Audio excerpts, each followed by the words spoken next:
Sometimes the hardest part of chasing a dream isn't the work. It's looking around and realizing that nobody seems to believe in you. Your friends don't understand your goal. Your family questions your decisions. Maybe someone even tells you you're wasting your time. And when you hear those words often enough, something dangerous can happen. Their doubt slowly becomes your doubt. Hello, my amazing students. My name is Clara, and welcome back. Today we're talking about how to stay strong when nobody supports you. And while exploring this powerful topic, you'll improve your English listening, learn natural vocabulary and expressions in context, and build confidence understanding spoken English. We'll explore 5 powerful truths. Truth number 1. Other people's doubt doesn't define your potential. Truth number 2. Learn to become your own support system. Truth number 3. Stop trying to prove yourself to everyone. Truth number 4. Use lonely seasons to build yourself. Truth number 5. Keep going before anyone applauds. Because sometimes, the person who needs to believe in your future first is you.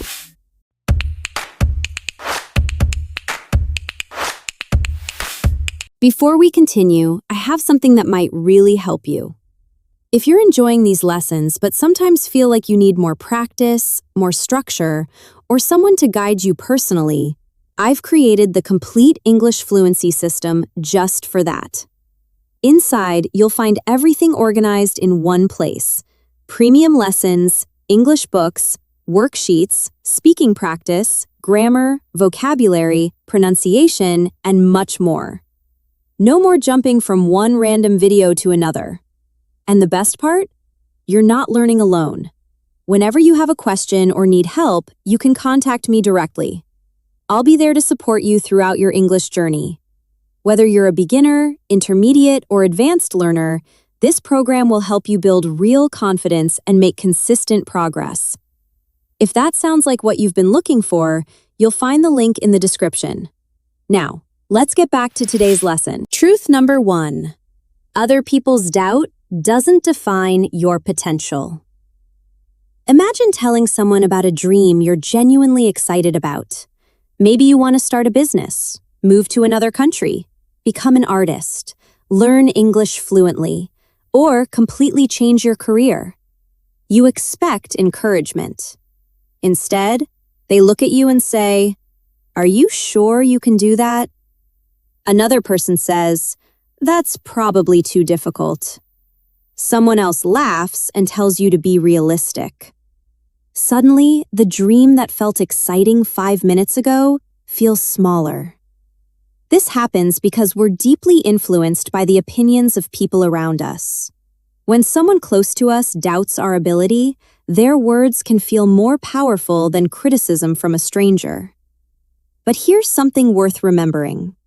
People often judge your future using the limits of their own experience. Someone who has never started a business may think starting one is impossible.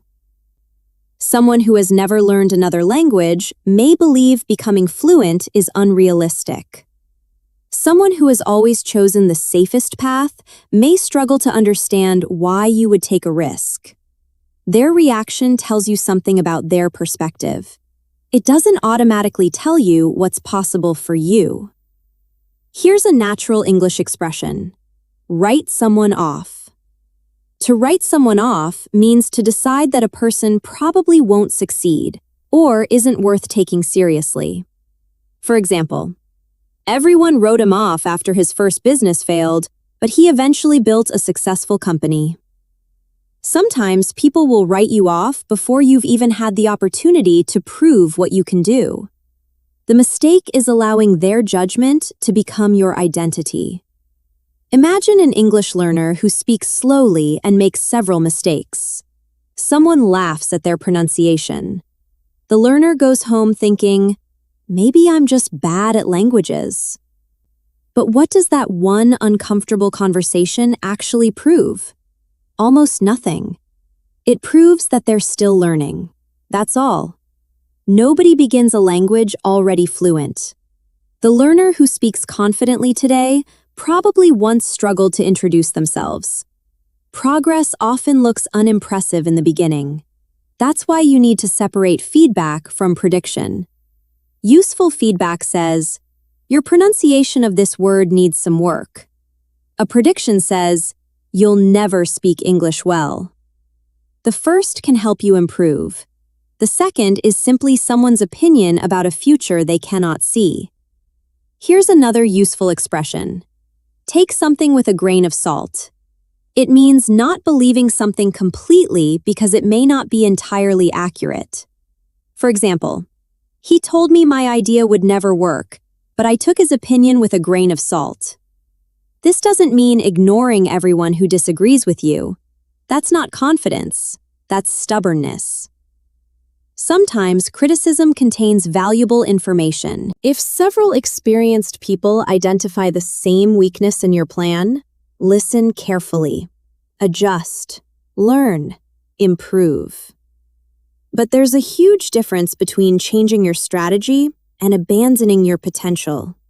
Maybe your first plan won't work. Maybe you'll fail. Maybe you'll need 3 attempts instead of 1. None of those things automatically mean you're incapable. They mean you're doing something difficult. Think about almost any meaningful skill. Speaking English, building a career, creating a business, developing confidence. At the beginning, your results usually don't match your ambition. There's a gap between the person you are and the person you're trying to become. Other people can see that gap too. Some will look at it and say, "See, you're not ready." You need to look at the same gap and say, "Not yet." Those 2 words can completely change your thinking. "I can't do it" closes the door. "I can't do it yet" leaves room for growth. So the next time somebody doubts you, don't immediately ask, "What if they're right?" Ask, "Do they actually know what I'm capable of becoming?" Listen to useful advice. Learn from intelligent criticism, but don't hand someone else the authority to decide the limits of your future. Because people can judge your current level, they can criticize your current work, they can question your current plan, but they cannot see the skills you'll develop, the mistakes you'll learn from, or the person you'll become after years of refusing to quit. Truth number 2. Learn to become your own support system. There will be days when nobody sends you an encouraging message. Nobody asks how your dream is going. Nobody tells you they're proud of you. And sometimes, the people you expected to support you most will be completely silent. What do you do then? You learn something difficult but incredibly valuable. You learn how to support yourself. This doesn't mean becoming cold or pretending you don't need other people. Human beings need connection. We need friendship, encouragement, advice, and sometimes help.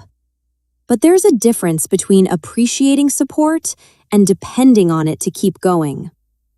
Imagine 2 people working toward the same goal.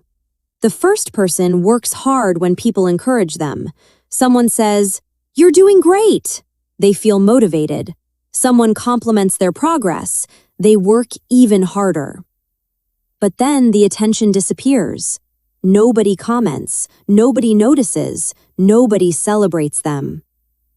Their motivation disappears too. The second person enjoys encouragement, but doesn't require it. They've learned to tell themselves, "Nobody noticed today's progress, but I did. Nobody congratulated me, but I know how difficult that was. I'm still far from my goal, but I'm closer than I was 6 months ago." That's emotional independence. Here's a useful English expression. Back yourself. To back yourself means to believe in your own ability and support your own decisions, especially when other people are uncertain about you. For example, nobody thought she could build the company, but she backed herself and kept working. It's a powerful expression because sometimes you really do have to back yourself before anyone else does. Think about learning English. Maybe you live somewhere where you rarely use English in daily life. Your friends speak your native language. Your family doesn't understand why you're listening to English podcasts every day. Nobody notices when you learn 20 new expressions. Nobody celebrates when you finally understand a difficult video without subtitles. Does that mean your progress isn't important? Of course not. You need to learn how to recognize your own improvement. 3 months ago, perhaps you understood only half of this episode. Today, maybe you understand 80%. That's progress. And progress still counts when nobody applauds it. Here's another natural expression. Give yourself credit. It means to recognize that you've done something well instead of minimizing your effort or achievement. For example, you've improved enormously this year. You should give yourself more credit. Many people are surprisingly bad at doing this. When they fail, they analyze the failure for days. But when they succeed, they immediately move to the next goal. They never stop and say, wait, I actually did something difficult. Over time, that creates a strange situation. You're constantly demanding more from yourself while rarely acknowledging how far you've already come. A healthier approach is to keep evidence of your progress. Write down small wins. Maybe you exercised 4 times this week. Maybe you saved money this month. Maybe you finally applied for the job. Maybe you had your first full conversation in English. These achievements might look small to someone else. They aren't small if they represent growth for you. And there's another reason this matters. When life becomes difficult, memory can become unfair. One bad week can make you think, nothing is working. A rejection can make you think, I've never achieved anything. That's why having evidence of your progress is useful. It reminds you that one difficult moment isn't your entire story. But becoming your own support system also means knowing how to speak to yourself after failure. Imagine your closest friend makes a mistake. Would you tell them, you're useless? You'll never succeed. Just give up. Probably not. You'd say, that didn't work. Let's understand why and try again. Yet many people speak to themselves in exactly the cruel way they'd never speak to someone they love. Strength doesn't grow from constantly attacking yourself. It grows from being honest without being destructive. You can say, I made a bad decision, without saying, I'm a failure. You can say, my English isn't where I want it to be yet, without saying, I'm terrible at English. You can say, this plan didn't work, without saying, my dream is impossible. That distinction matters, because when external support disappears, the voice inside your head becomes even more important. So build a voice that tells the truth, but also helps you move forward. Celebrate small progress. Keep promises to yourself. Give yourself credit. And when you fail, correct yourself without destroying yourself, because there may be moments when nobody is standing behind you. In those moments, you need to know how to stand behind yourself. Truth number 3. Stop trying to prove yourself to everyone. One of the most exhausting things you can do is build your life around one sentence. I'll show them. Someone doubts you, so you want to succeed to prove them wrong. Someone criticizes your career, so you want to earn more money to impress them. Someone laughs at your English, so suddenly every mistake feels like evidence that they were right. At first, this can be motivating. Anger can give you energy. Rejection can make you work harder. But there's a problem. If your success is mainly about proving something to other people, those people are still controlling you. You're just letting them control you in a different way. Think about that. Maybe someone told you, "You'll never succeed."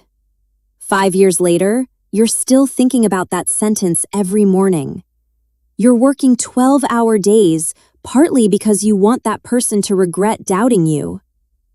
Who has more influence over your life than you realize? The person you supposedly stopped caring about. Here's a useful English expression: prove someone wrong. It means to demonstrate through your actions that someone's negative belief about you was incorrect. For example, everyone said the business would fail, but she was determined to prove them wrong. There's nothing necessarily wrong with feeling that way temporarily. Sometimes being underestimated creates a powerful spark. But a spark should start the fire. It shouldn't decide where the fire goes. Eventually, your motivation needs to become deeper. Instead of, "I want to succeed so they'll regret doubting me," you need something closer to, "I want to succeed because this life matters to me." That's a completely different source of energy. One is based on reaction. The other is based on purpose. Psychologically, constantly trying to prove yourself can trap you in what we might call external validation. External validation means looking outside yourself for confirmation that you're good enough. You need the compliment, the applause, the impressive salary, the number of followers, the job title, the perfect reaction from other people. And when you don't receive those things, you begin questioning yourself. Social media can make this even worse. Imagine you achieve something you've wanted for years. You post about it. For the first hour, you're excited. Then you start checking. How many people liked it? Why didn't that person comment? Why did their post get more attention than mine? Suddenly, an achievement that made you happy 10 minutes ago doesn't feel good enough anymore. Nothing about the achievement changed. Only the comparison did. Here's another useful English expression: seek approval. To seek approval means to constantly look for other people's acceptance, praise, or permission. For example, if you constantly seek approval from everyone around you, making your own decisions becomes difficult. This connects directly to speaking English. Some learners aren't actually afraid of English. They're afraid of how they look while learning English. That's different. They know enough vocabulary to communicate. They understand the question. They could answer. But a thought appears. What if my pronunciation sounds strange? What if they notice my grammar mistake? What if they think my English is bad? So, they stay silent. Ironically, their desire to appear competent prevents them from doing the exact thing that would make them more competent: speaking. If you're learning English, give yourself permission to sound like a learner. That's what you are. A mistake isn't humiliation. It's information. It tells you what needs improvement. Imagine saying, "Yesterday I go to the supermarket." Someone corrects you. "Yesterday I went to the supermarket." You haven't failed. You've just received a tiny piece of information that can make tomorrow's English better than today's. That's growth. Strong people understand another important truth. Not every misunderstanding needs an explanation. Someone might think you're making the wrong decision. Okay. Someone might not understand your dream. Okay. Someone might underestimate you. Okay. You don't need to prepare a presentation explaining your life to everyone who disagrees with it. Sometimes the healthiest response is simply, "I understand your opinion." And then you continue. Here's a powerful question to ask yourself. Would I still want this if nobody were watching? Would you still want to become fluent in English if nobody complimented you? Would you still want that career if it didn't impress anyone? Would you still exercise if you couldn't post the results? Would you still build that business if the people who doubted you never found out that you succeeded? If the answer is yes, you're probably moving towards something that genuinely matters to you. And that's where sustainable motivation begins. So don't waste years trying to make doubters regret what they said. You don't need revenge. You don't need everyone to understand.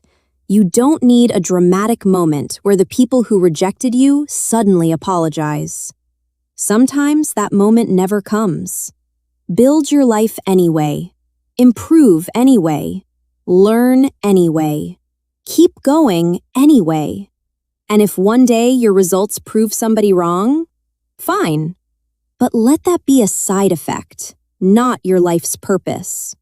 Because real freedom begins when you stop asking, "What will they think if I succeed?" and start asking, "What kind of life do I actually want to create?"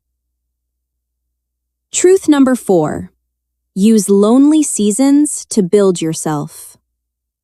There are seasons in life when your phone becomes quieter. People who used to call stop calling. Friends become busy with their own lives. Your plans change. Maybe a relationship ends. Maybe you move somewhere new. Or maybe you're surrounded by people every day, but still feel like nobody truly understands what you're trying to become. These periods can feel painfully lonely. But loneliness and solitude aren't exactly the same thing. Loneliness is the pain of feeling disconnected. Solitude is time alone that you learn to use intentionally. And one of the strongest things you can do is learn how to turn some of your lonely hours into useful solitude. Here's a natural English expression: make the most of something. It means to use a situation as effectively or positively as you can, even if the situation isn't ideal. For example, I didn't know anyone when I moved to the city, so I decided to make the most of my free time and learn a new skill. That's the mindset we're talking about. You don't have to pretend loneliness feels wonderful. It doesn't. But if you're already going through a quiet period, ask yourself, what can I build here? Maybe you can build your health, your English, your career, your confidence, your knowledge, your relationship with yourself. Think about how much of our day is normally influenced by other people. Messages, invitations, opinions, expectations, social media, comparison. When some of that noise disappears, something uncomfortable happens. You begin hearing your own thoughts more clearly. At first, you may not like what you hear. Maybe you realize you've been chasing a career you don't actually want. Maybe you've been maintaining friendships only because you're afraid of being alone. Maybe you discover that you don't really know what you enjoy when nobody else is choosing the activity. These realizations can be uncomfortable, but they're valuable, because self-awareness often grows in quiet places. Here's another useful English expression: figure yourself out. It means to understand your own personality, feelings, desires, and priorities more clearly. For example, taking some time away from everything helped her figure herself out. Many people spend years trying to figure everyone else out. Why did he say that? Why doesn't she like me? What do they think about me? But they spend surprisingly little time asking, what do I actually want? What kind of person am I becoming? What gives me energy? What keeps making me unhappy? A quiet season gives you space to ask those questions, and it also gives you time. Time is incredibly powerful when you stop wasting all of it trying to escape boredom. Let's connect this to English learning. Suppose you have one quiet hour every evening. You could spend that hour scrolling through short videos. Nothing terrible happens. But after a year, you've spent hundreds of hours consuming things you probably can't remember. Now imagine using just 30 minutes of that hour for English. You listen to podcasts, you repeat sentences aloud, you read short articles, you record yourself speaking. You learn 5 useful expressions and actually use them. 30 minutes doesn't look impressive tonight, but 30 minutes repeated for a year can transform your English. That's the hidden opportunity inside quiet periods. What feels empty today can become training time for tomorrow.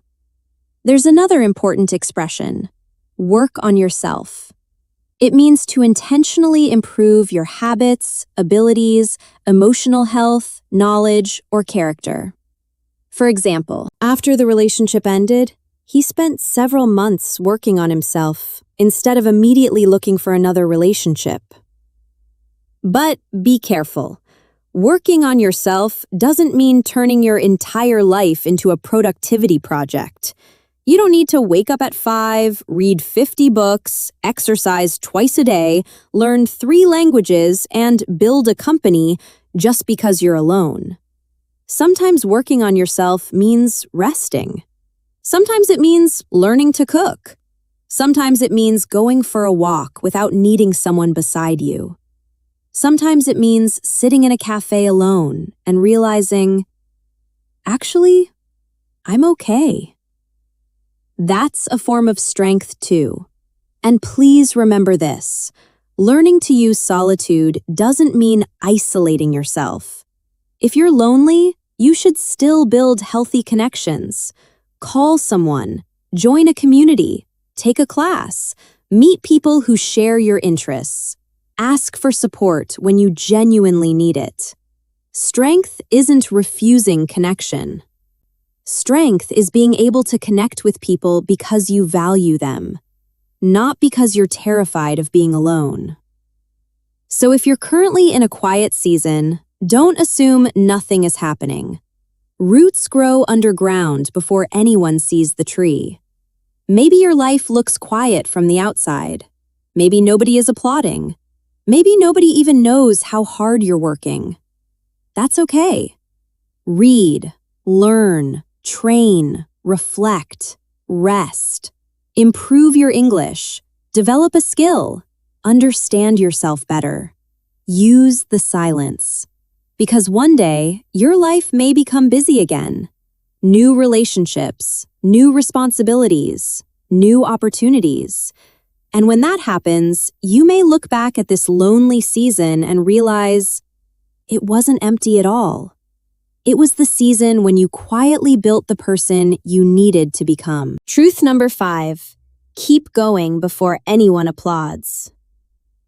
There's a stage in almost every meaningful journey that nobody talks about enough.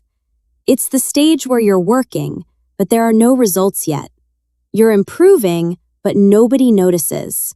You're building something, but nobody cares. You're learning English, starting a business, changing your habits, developing a skill, or trying to create a better life. And for a long time, there may be no applause at all. This is where many people quit. Not because they're incapable, not because their goal is impossible, but because they expected encouragement to arrive earlier than it did. Here's a useful English expression: stick with it. It means to continue doing something even when it's difficult or when progress feels slow. For example, learning a language takes time, but if you stick with it, you'll eventually see progress. That's one of the hardest skills to develop. Can you stick with something when the reward is delayed? Imagine planting a seed. You water the soil on Monday, nothing happens. You water it again on Tuesday, still nothing. Wednesday, nothing. Thursday, nothing. Would you dig up the seed and say, "This isn't working"? Of course not. You understand that something may be happening beneath the surface. Growth can exist before growth becomes visible. Your life often works the same way. Think about learning English. Maybe you've been listening to English every day for 2 months. You still misunderstand sentences. You still forget words. You still make grammar mistakes. So you think, I'm not improving. But your brain has been collecting patterns. You've heard the same sentence structures repeatedly. Certain words are becoming more familiar. Your ears are slowly adapting to different accents and speaking speeds. Then one day, you watch a video that used to feel difficult, and suddenly you understand almost everything. You think, wait, when did this happen? It didn't happen that day. It happened during all those ordinary days when you thought nothing was changing. Here's another useful English expression, behind the scenes. It refers to work or activity happening privately, where other people don't see it. For example, the performance looked effortless, but months of preparation happened behind the scenes. Most success is built behind the scenes. People see the graduation. They don't see the nights spent studying. They see the successful business. They don't see the rejected ideas. They see someone speaking fluent English. They don't hear the thousands of mistakes that person made while learning. They see the result. You lived the process. That's why comparing your beginning to someone else's finished result is so dangerous.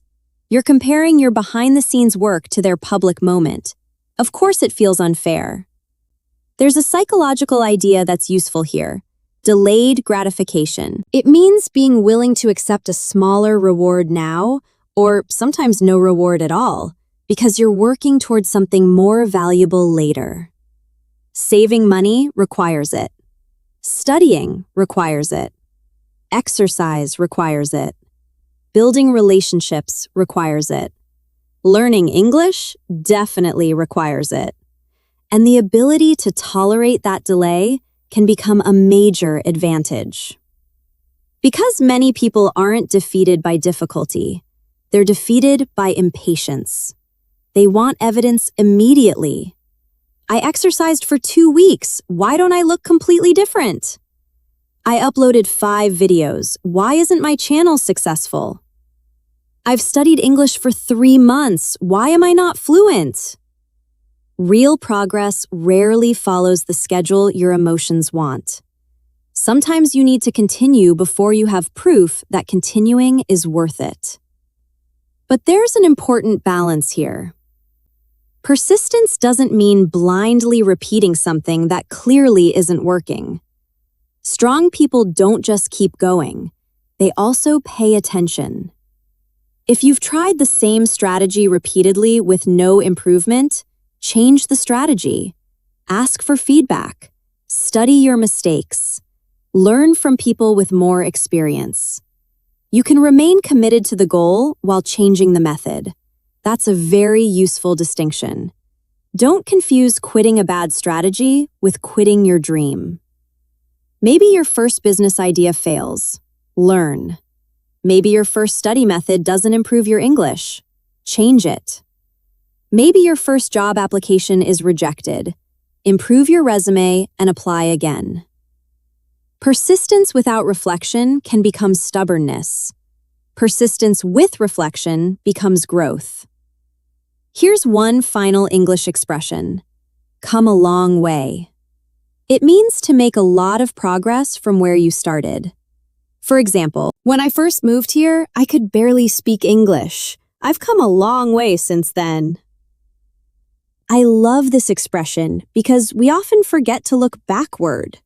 We're always looking at the distance remaining, the vocabulary we still don't know, the money we haven't earned, the goals we haven't reached, the person we haven't become.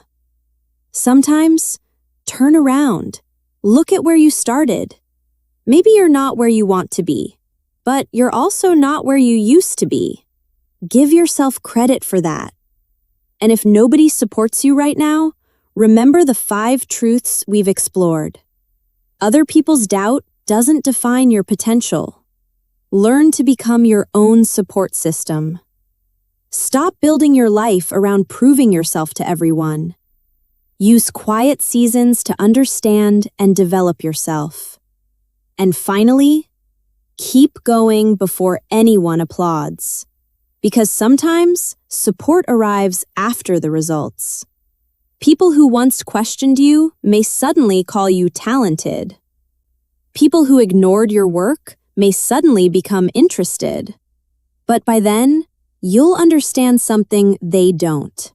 The applause wasn't what built you. The quiet days did.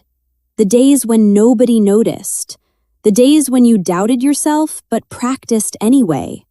The days when progress was painfully slow.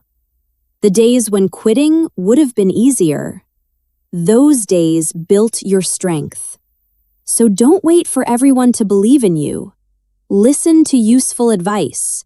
Accept help when it's available. Build healthy relationships. But when encouragement disappears, don't let your direction disappear with it. Take the next step, then another, and another. You don't need the whole world standing behind you to move forward. Sometimes, you simply need enough courage to take one more step before anyone else understands where you're going.